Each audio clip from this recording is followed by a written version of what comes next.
Assalamualaikum warahmatullahi wabarakatuh. Alhamdulillahirabbil alamin. Wassalatu wassalamu ala Rasulillah wa ala alihi washabihi wa man tabi'ahu. Asyhadu an la ilaha illallah wa asyhadu anna Muhammadar Rasulullah. Allahumma sholli ala sayyidina Muhammad wa ala ali sayyidina Muhammad walhamdulillahirabbil alamin. Rabbi israh li sadri wa yassir li amri wahlul 'uqdatam min lisanihi yafqahu qawli. Rabbi zidni ilma warzuqni fahma bi rahmatika ya arhamar rahimin. Ibu, bapak, teman-teman sekalian yang dirahmati Allah dimanapun Anda berada, kami doakan semoga selalu sehat, sehat pikirannya, sehat badannya, sehat jiwa raganya. Amin. Amin ya Rabbal Alamin. Untuk itu marilah kita bersama-sama berdoa agar kita selalu dalam petunjuk bimbingan dari Allah Subhanahu wa taala. Astaghfirullahaladzim. Astaghfirullahaladzim. Astaghfirullahaladzim. Subhanallah walhamdulillah wala ilaha illallah wallahu akbar wala haula wala quwata illa billahil aliyil azim. Subhanallah walhamdulillah wala ilaha illallah wallahu akbar wala haula wala quwata illa billahil aliyil azim. La ilaha illallah wahdahu la syarikalah lahul mulku wa lahul hamdu wa huwa ala kulli syai'in qadir. La ilaha illallah wahdahu la syarikalah lahul mulku wa lahul hamdu wa huwa ala kulli syai'in qadir. La ilaha illallah wahdahu la syarikalah lahul mulku wa lahul hamdu wa huwa ala kulli syai'in qadir. Allahumma faqihna fiddin wa alimna at-takwil. Allahumma faqihna fiddin wa alimna at-takwil. Allahumma faqihna fiddin wa alimna at-takwil.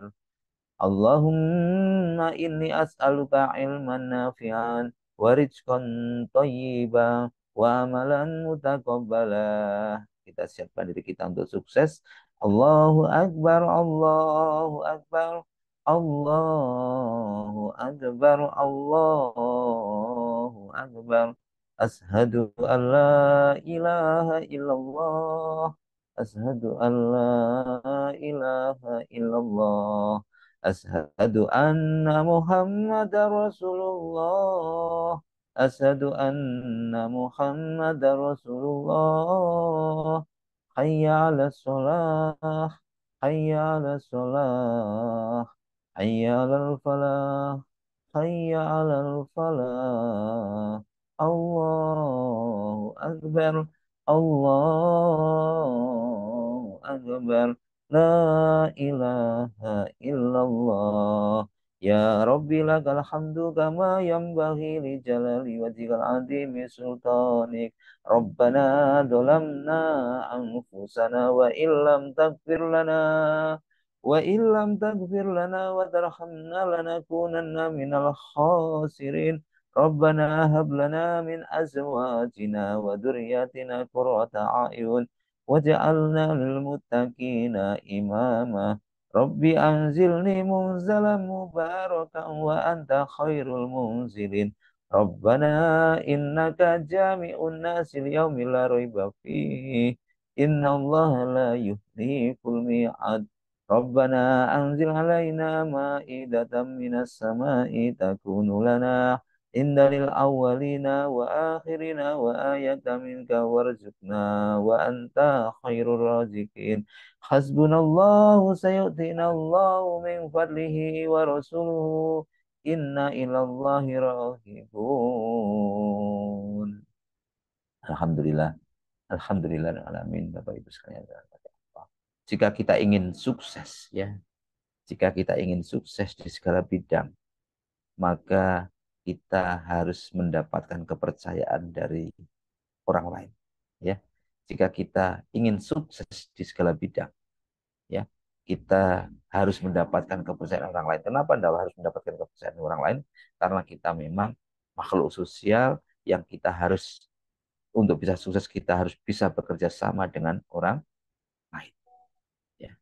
Maka dukungan, kepercayaan dari orang lain ini akan merupakan sangat-sangat penting.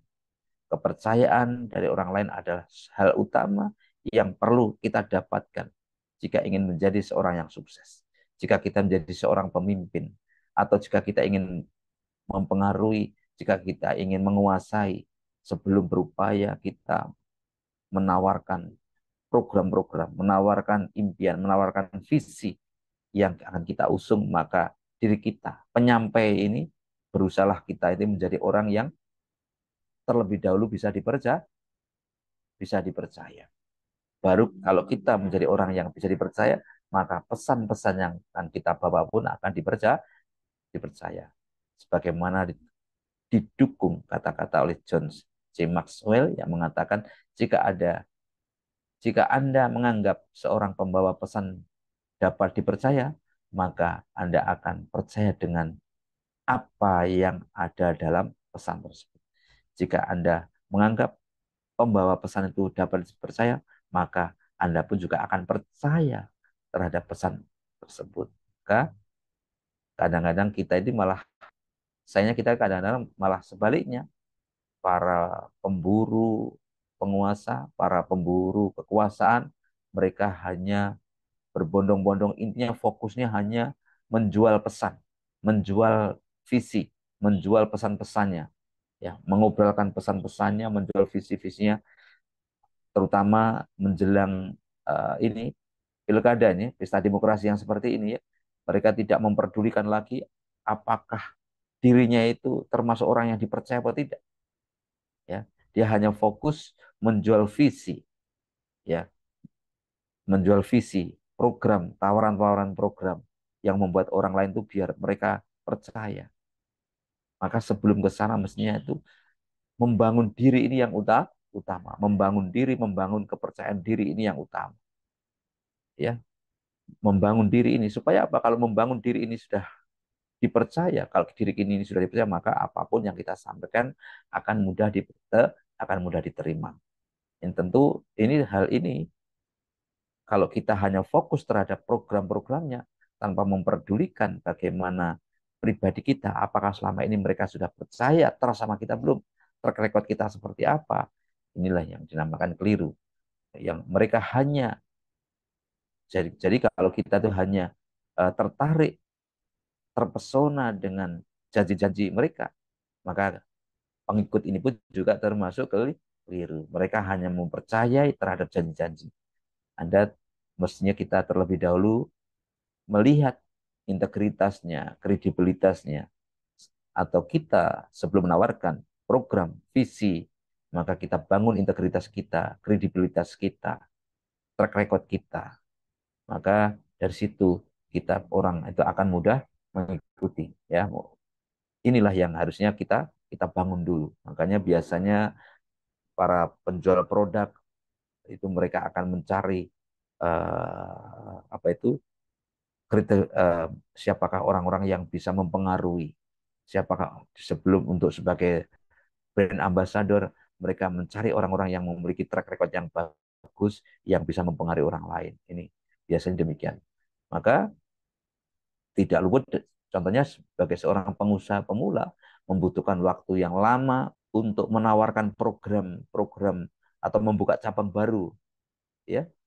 Berikutnya itu membutuhkan waktu yang lama, ya, untuk menawarkan proposal kepada investor untuk membuka program apa itu cabang baru, biasanya membutuhkan waktu yang lama, bisa 1 sampai 5 tahun dulu, ya, untuk perusahaan yang kedua. Kenapa? Karena mereka perusahaan yang mau sebagai investor, pengusaha yang mau investor pasti melihat track recordnya perusahaan ini bagaimana, apakah sudah berjalan 5 tahun atau belum, bagaimana track recordnya 1 sampai 5 tahun ini dulu. Yang dia bangun yaitu tidak keburu-buru langsung buka lagi tidak, tapi sampai betul-betul menunjukkan bahwa perusahaan ini betul-betul layak, betul-betul memang memiliki kekuatan, memiliki dibutuhkan oleh masyarakat. Kenapa? Karena kalau usaha itu 1 sampai 5 tahun itu masa-masa kritis, masa-masa yang kritis. Kalau mereka mampu bertahan 1 sampai 5 tahun, maka itu termasuk perusahaan yang kredibel. Masa itu masih bisa bertumbuh sampai 5 tahun, berarti ini perusahaan yang uh, layak untuk kita ajak sebagai mitra, ya, sehingga nanti investor akan dengan senang hati atau mudah untuk bergabung. Itu maka ini tak untuk perusahaan yang kedua itu membutuhkan waktu yang lama. Namun begitu perusahaan yang ketiga itu mungkin bisa tiap bulan membuka atau tiap tahun membuka, gitu ya. Kenapa? Karena sudah mendapatkan kepercayaan. Ini loh, jadi maka kepercayaan ini yang utama. Kepercayaan ini utama. Maka kita jangan keburu-buru punya program baru, impian baru sebelum program-program yang lama kita tunjukkan, Pak, bahwa kita mampu menyelesaikan dengan baik. Maka nanti kalau kalau perusahaan yang pertama itu jadi, maka berikutnya kita menawarkan apapun itu kepada calon investor biasanya mudah sekali. Ya, dengan kita menawarkan program-program berikutnya itu mudah sekali. Kenapa? Karena memang sudah dipercaya, dipercaya. Ya, sudah dipercaya. Cukup kita hanya telepon, nawarkan, itu akhirnya memang perusahaan-perusahaan mereka bisa satu orang bisa memiliki banyak perusahaan. Mereka kalau kalau sudah dipercaya mereka cukup menelpon atau akhirnya mereka banyak investor-investor itu menitipkan dananya kepada perusahaan tadi, pengusaha tadi. Kenapa? Karena memang sudah terpercaya atau dipercaya. Maka kita ini pesannya sebelum kita menawarkan program-program berikutnya, sebelum kita menawarkan visi-visi kita, ya, janji-janji kita, maka kita penting sekali kita menunjukkan kepada masyarakat, kepada dunia bahwa inilah sosok kita, inilah pribadi kita, inilah track record kita, inilah karya kita. Supaya apa? Supaya supaya kita dipercaya, ada track recordnya. Cuman kadang-kadang selama ini kan banyak sekali ya mereka yang tidak punya track record pekerjaan langsung menyalurkan diri, tidak belum punya pengalaman menyalurkan diri. Ini banyak sekali yang hal yang terjadi seperti ini ya. Ya, ya, ya, maka sebagai pemilih tentunya kita mesti harus cerdas, harus cerdas, harus cerdas. Maka kalau kita bisa belajar dari bagaimana Rasulullah dengan sifat al-aminnya, sifat al-amin. Kenapa Rasulullah mendapatkan gelar sebelum diangkat menjadi Rasul? Ya, Allah itu sudah mendapatkan kepercayaan. Rasulullah sebelum diangkat menjadi Rasul, ya, Rasul atau Nabi itu pada usia 40 tahun, tapi Rasulullah waktu masih muda sudah terkenal dengan sifat al-amin.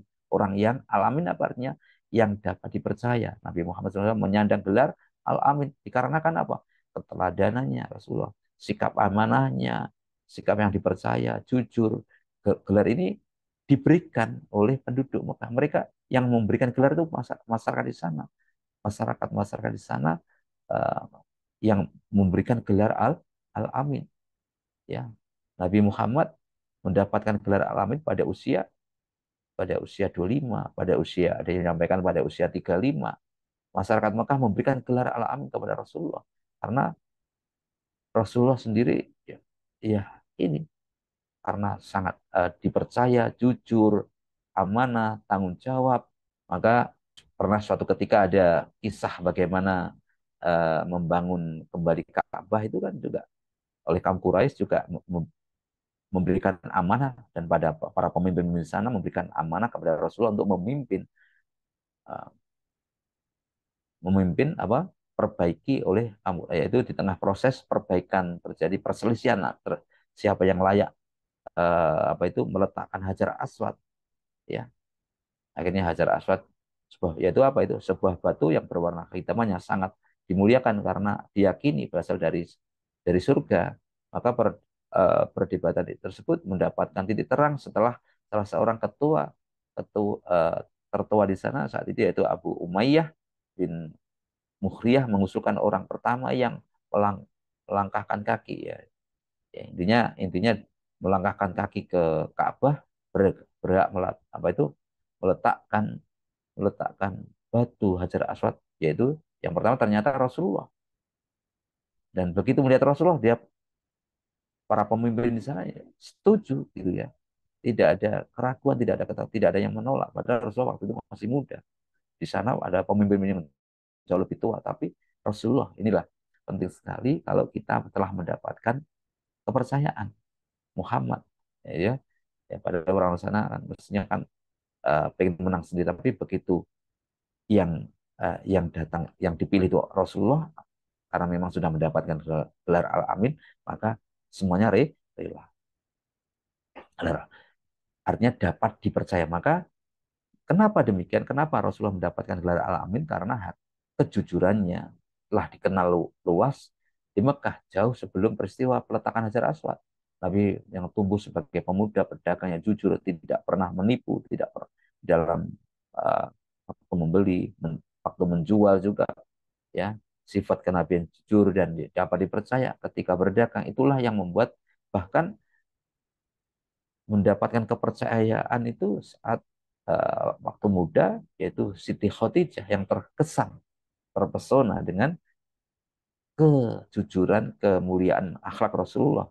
Siti Khadijah melamar Rasulullah, orang terkaya, yang terkaya, orang yang terkaya saat itu jatuh hati kepada Rasul karena akhlaknya, karena inilah hal-hal yang bisa kita contoh, yaitu tentang apa Rasulullah itu bagaimana mendapat ini akhlaknya Rasulullah yang perlu kita, kalau kita ingin menyampaikan pesan, sebelum kita menyampaikan pesan dulu, maka kita harus bisa dipercaya dulu. Apa yang bisa kita ambil dari akhlak Rasulullah, sifat al-aminyah, yaitu kejujuran. Nabi Muhammad selalu jujur dalam segala ucapan, perbuatan. Beliau tidak pernah berbohong dan atau menyembunyikan sesuatu yang penting. Kita juga harus berusaha, untuk itu kita harus berusaha selalu jujur dalam segala hal, dalam segala hal, ya, terutama hal yang sangat penting. Kemudian integritasnya tidak perlu diragukan lagi, karena Muhammad Rasulullah SAW memiliki integritas yang sangat tinggi. Beliau selalu konsisten dalam menjalankan prinsip-prinsip kebenaran, keadilan, ya. Kemudian keteladanan Nabi Muhammad SAW, sosok yang dihormati, dipercaya di masyarakat sekitar karena beliau selalu menjadi contoh yang baik dalam kebaikan, dalam eh, ke, apa itu dalam kehidupan, berusaha untuk menjadi teladan yang baik bagi orang lain, agama, keluarga maupun masyarakat. Kebenaran dan keadilan Muhammad inilah yang dipegang teguh, sehingga dalam prinsip-prinsip kebenaran, keadilan dalam segala tindakan, beliau tidak pernah memihak pada satu pihak ataupun melakukan ketidakadilan kepada pihak atau siapapun, yang juga harus selalu berusaha untuk apa? Untuk selalu berpegang teguh kepada kebenaran dan keadilan, dan selalu melakukan yang terbaik, yang adil. Maka dengan kita dengan kita meneladani Rasulullah, tentunya kita telah, yaitu salah satunya bahwa kita bangun, yaitu kalau kita ingin sukses, yang kita bangun yaitu akhlak kita, yang kita bangun yaitu integritas kita, yang kita bangun yaitu nama baik kita. Sebelum kita menyampaikan pesan, maka apakah kita selama ini sudah dipercaya, sudah menjadi orang yang terpercaya, orang sudah mempercaya kita atau belum? Jika belum, mari kita benahi dulu. Maka dengan melakukan seperti ini, kita telah melaksanakan perintah Allah, ya, perintah Allah dan perintah Rasulullah SAW. Demikian saya rasa dari itu sekalian, mudah-mudahan kita menjadi orang yang jujur, sidik, yang jujur, yang dapat dipercaya, amanah, yang bisa menepati janji, yang amanah, ya, dan bersifat adil, dan yang sabar, karena sabar itu adalah cahaya. Ya, sabar itu juga ya yang transparan di dalam berkomunikasi, selalu memberikan informasi yang terbaik, dan kita selalu menunjukkan rasa hormat, yang mendengarkan pendapat dan masukan dari rekan kerja kita, ya.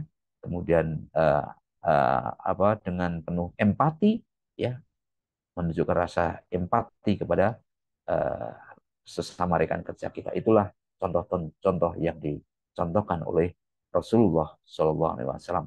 Demikian yang dapat kami sampaikan. Semua kebenaran datang dari Allah, dan semua kesalahan itu dari saya pribadi. Mari kita bersama-sama berdoa untuk hajat kita, hajat saudara kita semuanya. Wabil khusus kita kirimkan doa untuk keluarga Rasulullah, keluarga Rasulullah, para sahabatnya, para pemimpin kita semuanya, wabil khusus orang tua kita. Al-Fatihah. A'udzu billahi minasy syaithanir rajim. Bismillahirrahmanirrahim. Alhamdulillahi rabbil alamin. Ar-Rahmanir-Rahim. Maliki yaumiddin. Iyyaka na'budu wa iyyaka nasta'in. Ihdinas siratal mustaqim. Siratal ladzina an'amta 'alaihim ghairil maghdubi 'alaihim waladdallin. Amin. أعوذ بالله من الشيطان الرجيم بسم الله الرحمن الرحيم إذا وقعت الواقعة ليس لوقعتها كاذبة خافضة رافعة إذا رجت الأرض رجا وبست الجبال بسا فكانت هباء منبثا وكنتم أزواجا ثلاثا وأصحاب الميمنة ما أصحاب الميمنة وأصحاب المشأمة ما أصحاب المشأمة والسابقون السابقون أولئك المقربون في جنات النعيم ثلة من الأولين وقليل من الآخرين على سرر موضونة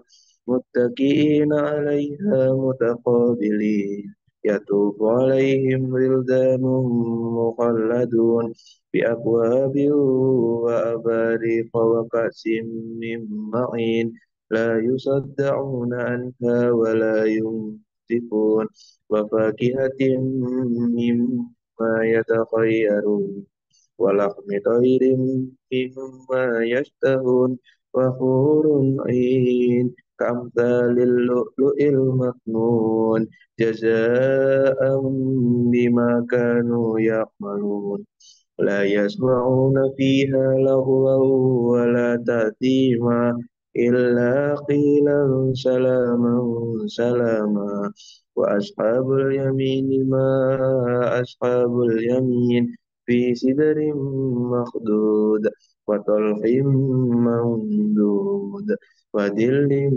ممدود وماء مسكوب وفاكهة كثيرة لا مقطوعة ولا ممنوعة وفرش مرفوعة إنا أنشأناهن إنشاء فجعلناهن أبكارا عربا أترابا لأصحاب اليمين ثلة من الأولين وثلة من الآخرين وأصحاب الشمال ما أصحاب الشمال في سموم وحميم وظل من يحموم لا بارد ولا كريم إنهم كانوا قبل ذلك مترفين وكانوا يصرون على الحنث العظيم وكانوا يقولون أإذا متنا وكنا ترابا وعظاما أإنا لمبعوثون أو آباؤنا الأولون قل إن الأولين والآخرين لمجموعون إلى ميقات يوم معلوم ثم إنكم أيها الضالون المكذبون لآكلون من شجر من زقوم فمالئون منها البطون فشاربون عليه من الحميم فشاربون شرب الهيم هذا نزلهم يوم الدين نحن خلقناكم فلولا تصدقون أفرأيتم ما تمنون وأنتم تخلقونه أم نحن الخالقون نحن قدرنا بينكم الموت وما نحن بمسبوقين على أن نبدل أمثالكم وننشئكم فيما لا تعلمون ولقد علمتم النشأة الأولى فلولا تذكرون أفرأيتم ما تخرجون أأنتم تزرعونه أم نحن الزارعون لو نشاء لجعلناه حطاما فظلتم تفكهون إنا لمغرمون بل نحن محرومون أفرأيتم الماء الذي تشربون أأنتم أنزلتموه من المزن أم نحن المنزلون لو نشاء جعلناه جاجا فلولا تشكرون أفرأيتم النار التي تورون أأنتم أنشأتم شجرتها أم نحن المنشئون نحن جعلناها تذكرة ومتاعا للمقوين فسبح باسم ربك العظيم فلا أقسم بمواقع النجوم وإنه لقسم لو تعلمون عليم إنه لقرآن كريم في كتاب مكنون لا يمسه إلا المطهرون تنزيل من رب العالمين أفبهذا الحديث أنتم مدهنون وتجعلون رزقكم أنكم تكذبون فلولا إذا بلغت الحلقوم وأنتم حينئذ تنظرون ونحن أقرب إليه منكم ولكن لا تبصرون فلولا إن كنتم غير مدينين ترجعونها إن كنتم صادقين فأما إن كان من المقربين فروح وريحان وجنة نعيم وأما إن كان من أصحاب اليمين فسلام لك من أصحاب اليمين وأما إن كان من المكذبين الضالين فنزل من حميم وتصلية جحيم إن هذا لهو حق اليقين فسبح باسم ربك العظيم صدق الله العظيم